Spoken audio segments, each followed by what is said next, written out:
Chatushkon, as we all know, is the biggest blockbuster of 2014. আপনাদের সবার ভালোবাসা এবং আপনাদের সবার আশীর্বাদের জন্য it completed 100 days এবং যেখানে বাংলা সিনেমার একটু খারাপ সময় যাচ্ছিল এবং Chatushkon came and gave it a fresh lease of life.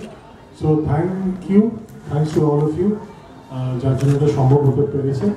So আমি আর বেশি কিছু বলবো না। I just like to hand over the mic to the person who's I think is called the Phoenix. আজকাল তোমার Phoenix বলে ডাকা হচ্ছে, rising from the ashes এবং সেখানে আমার মনে হয় দীপক দা, চিরঞ্জিত দা বলা থেকে বলে দীপক দা বলা more appropriate হবে।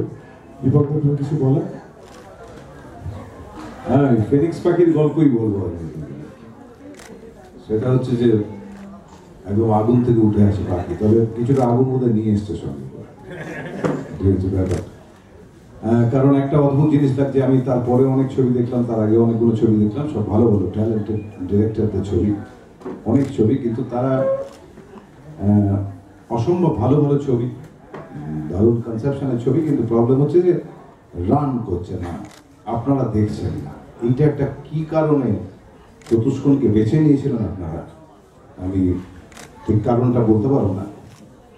সেইটা একটা অদ্ভুত লেগেছে যে চতুষ্কোণে যেরকম একটা অসম্ভব ভিড় দেখেছি, আর এখন বোধহয় ওপেন টি বায়োস্কোপেও একটা ভালো ভিড় পাচ্ছি আমরা, সবলও পেয়েছি। তো মোটামুটি তারপর থেকে একটা ফেজ ভালো যাচ্ছে, কিন্তু তার আগে এবং তার মাঝখানে মানে বেশ কিছু ছবি বেরিয়ে গেছে তার মাঝখানে। তো সেটা একটা আমাদের সময়, ফিনিক্স পাখির সময় একটা ছিল, তখন কি হতো, তখন বছরে চেন পাওয়া যেত না, ছবিগুলো এত লম্বা রান করতো, অনেক দিন ধরে চলতো ছবি, সিলভার জুবিলি, গোল্ডেন জুবিলি হতো আমাদের ছবি। এখন সেই প্রসঙ্গটাই ওঠে না, সেই এতগুলো হলে 9 সপ্তাহ করে টানা চলা, 3টে করে শো, সেই ব্যাপারটাই চলে গেছে, কনসেপ্টটাই প্রায় চলে গেছে। এখন একটা করে শো, 2টো করে শো হয়তো কিছু হলে চলে। একটা ছবিতে এর মধ্যে দেখলাম ভালো ছবি, কিন্তু সেও দেখলাম যে সেও 75 দিন করেছে, কিন্তু সম্ভবত একটা হল, এরকম আর কি, একটা শো একটা হল।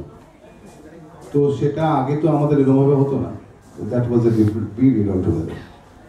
এখন সেই ধরনের জায়গাতে চতুষ্কোণ একটা অদ্ভুত জিনিস করেছে, ওই আবার একটা একই কথা, সেটা হচ্ছে সম্ভবত চিরঞ্জিতের ছবি এটা নয়, আমার দিক থেকে আমি যেটা ফিল করেছি সেটা হচ্ছে এটা দীপকের ছবি। শুধু দীপক এর মধ্যে অভিনয় করছিল না, সে যে ধরনের ছবি করতে নেমেছিল তার জন্য একটা নতুন নাম নিয়ে চলেছে চিরঞ্জিত বলে, যাতে তাকে দিয়ে এই ছবিগুলো হয়ে যাক। তারপরে সেই পিরিয়ডটা শেষ হয়েছে, সেই রাজার যুগ শেষ হয়েছে, নতুন রাজার যুগ এসছে।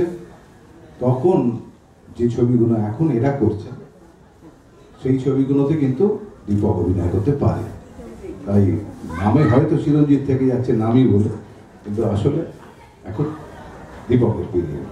এবং টিম চতুষ্কোণ খুবই দারুণ একটা সময়ের মধ্যে দিয়ে যাচ্ছে, এবং সৃজিত দাস ছবি আবার সাকসেসফুল, এবং চতুষ্কোণকে মানুষ এত ভালোবেসেছে, আমরা এর জন্য কৃতজ্ঞ।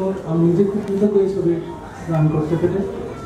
এবং চতুষ্কোণ has been very important to me, আমার নিজের কাছে খুব কাছের একটা ছবি হয়ে উঠেছে, এবং ছবির প্রথম দিনের কনসেপশন থেকে শুরু করে শেষ দিনের অবধি আমরা ছিলাম এবং আছি। এই মাথা চরণে মাথা নত করে রব, বসন্ত এসে গেছে, বসন্ত এসে গেছে।